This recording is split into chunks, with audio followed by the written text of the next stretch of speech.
Relations with the Quad and BRICS. Let's begin.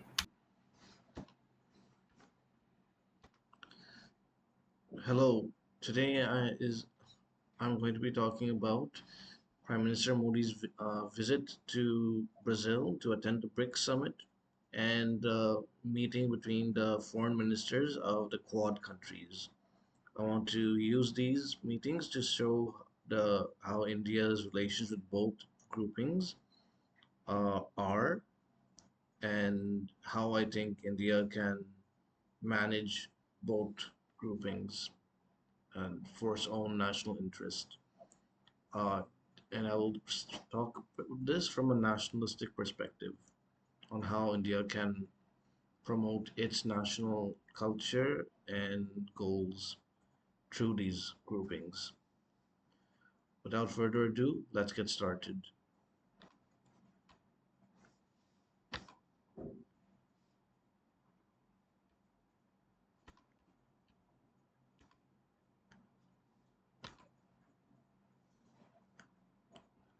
This is a joint statement from the Quad Foreign Ministers meeting in Washington. We, the Secretary of State of the United States, the foreign ministers of Australia, India, and Japan, met in Washington, D.C. on July 1st, 2025, to reaffirm our steadfast commitment to a free and open Indo Pacific. We discussed the opportunities and challenges in the Indo Pacific and how to further and harness the strengths and resources of the Quad to advance peace, security, and prosperity, working with our regional partners. I think this is a reference to ASEAN to ensure the Quad's enduring impact. We are pleased to announce today a new, ambitious, and strong agenda focused on four key areas: maritime and transnational security, economic prosperity and security, critical and emerging technology, and humanitarian assistance and emergency response.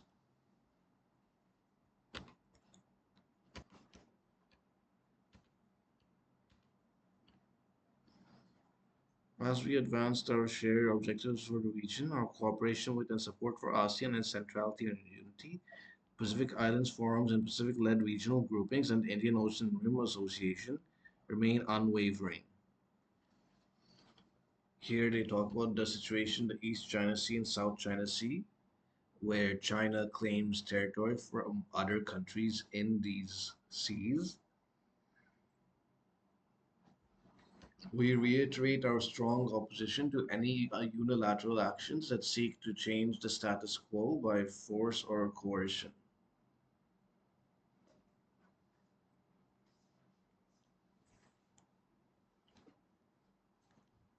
We express our serious concerns regarding dangerous and provocative actions, including interference with offshore resource development, the repeated obstruction of the freedoms of navigation, overflight, and the dangerous maneuvers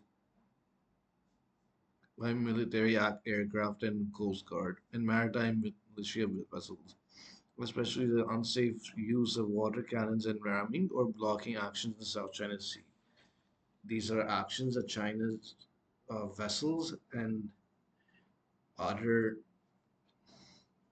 boats and ships have taken against the sea vessels of other countries in the South China Sea.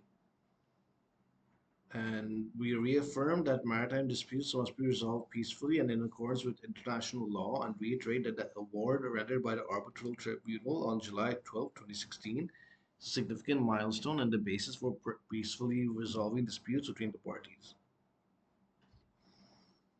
And we condemn North Korea's destabilizing launches using ballistic missile technology and its continued pursuit of nuclear weapons in violation of multiple UN Security Council resolutions. We reaffirm our commitment to the complete denuclearization of the Korean Peninsula, consistent with relevant UN SCRs, and we urge North Korea to abide by all its obligations under the UN SCRs.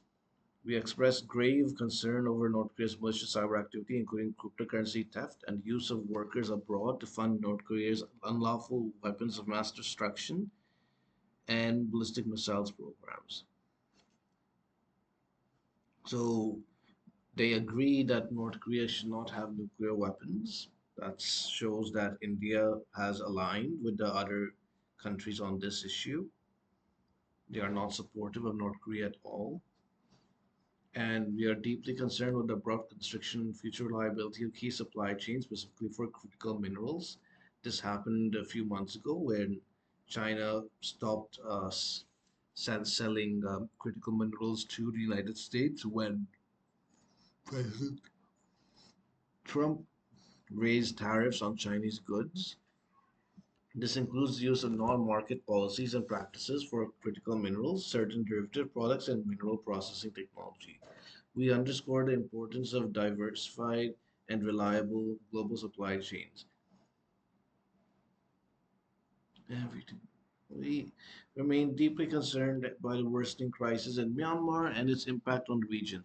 We call on the regime to adhere to its commitment to a ceasefire and call on all parties to implement, extend, and broaden ceasefire measures.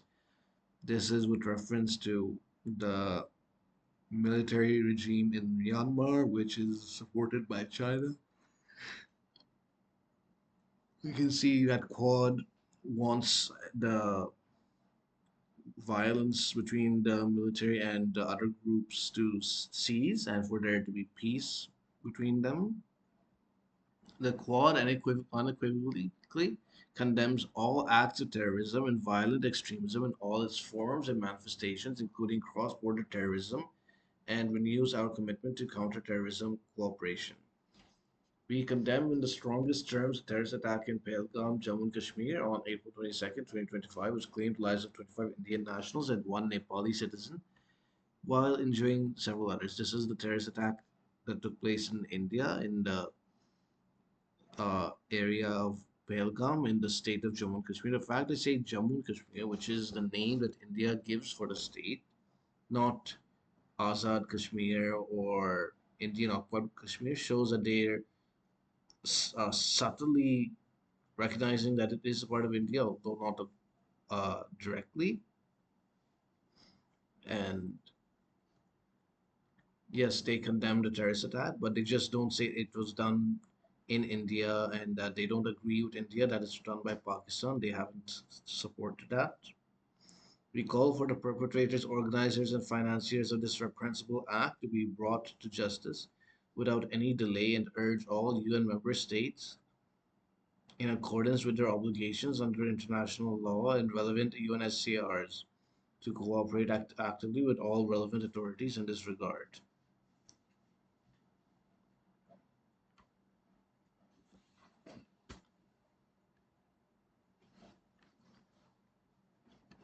And this is what the BRICS summit has said. BRICS leaders meet in Rio to defend multilateralism under attack. Leaders of growing BRICS group of developing nations met in Brazil on Sunday, calling for reform of traditional Western institutions while presenting the bloc as a defender of multilateral diplomacy in an increasingly fractured world. With forums such as the G7 and G20 groups of major economies hamstrung by divisions, expansion of BRICS has opened new space for diplomatic coordination. In his opening remarks at a meeting in Rio de Janeiro, Brazilian President Luiz Inácio Lula da Silva drew a parallel with the Cold War's non-aligned movement, a group of developing nations that resisted formally joining either side of a polarized global order. BRICS is the heir to the non-aligned movement. With multilateralism under attack, our autonomy is in check once again.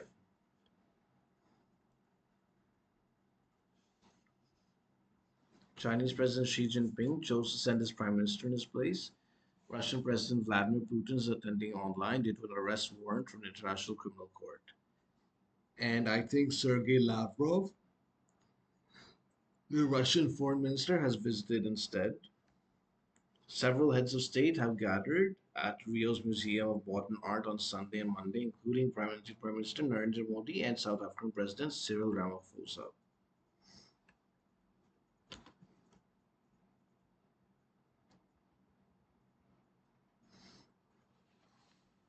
They have grown in number and in complexity. BRICS has expanded and added diplomatic weight to its gatherings, and has strengthened calls for reforming global institutions such as the United Nations Security Council and International Monetary Fund. Lula said that if international governance does not reflect the new multipolar reality of the 21st century, it is up to BRICS to help bring it up to date. He defended the integrity of Iran's borders, which India does not uh, have the same view. India called for peace between Israel and Iran when they were in conflict, but they didn't support either side. They were neutral. And Brazil, which also hosts the United Nations Climate Summit in November, has seized on both gatherings to highlight how seriously developing nations are tackling climate change, while Trump has slammed brakes on U.S. climate initiatives. China and the UAE signed in meetings with Brazilian Finance Minister Fernando Haddad in Rio that they plan to invest in a proposed tropical forest for a, for a facility. According to two sources with knowledge of discussions about funding conservation of endangered forests around the world. So this way, they're showing they're more connected for environmental causes than the developed world is. They also have said that they want a proposed reform of the Security Council. Two sources said, speaking on condition of anonymity, to overcome differences among African nations regarding the representation on the Reformed Security Council. The group agreed to endorse seats for Brazil and India, while leaving open which country would represent Africa's interests. A person familiar with the talks told Reuters.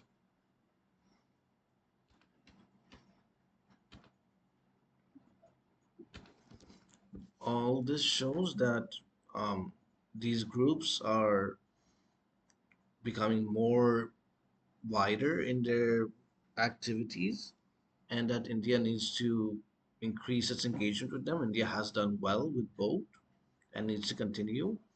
With Quad, it is very much, at least indirectly, directed against China to protect other Indian Ocean countries from China's expansionist policies, and also India, which is faces expansionism from China on its northern border. And they also condemn terrorism, which is good for India, especially cross-border terrorism, which they condemned. And BRICS is good. The joint statement hasn't yet come out, but only the statements of the president hosting it has. And those statements show that they want multilateralism, they want a multipolar world order, which also helps India.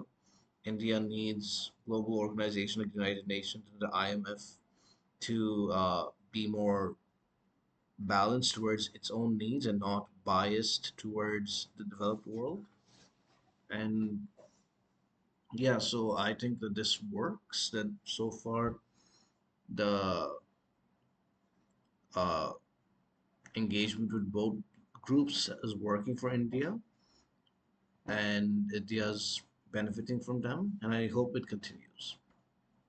And yeah, that's all I wanted to say.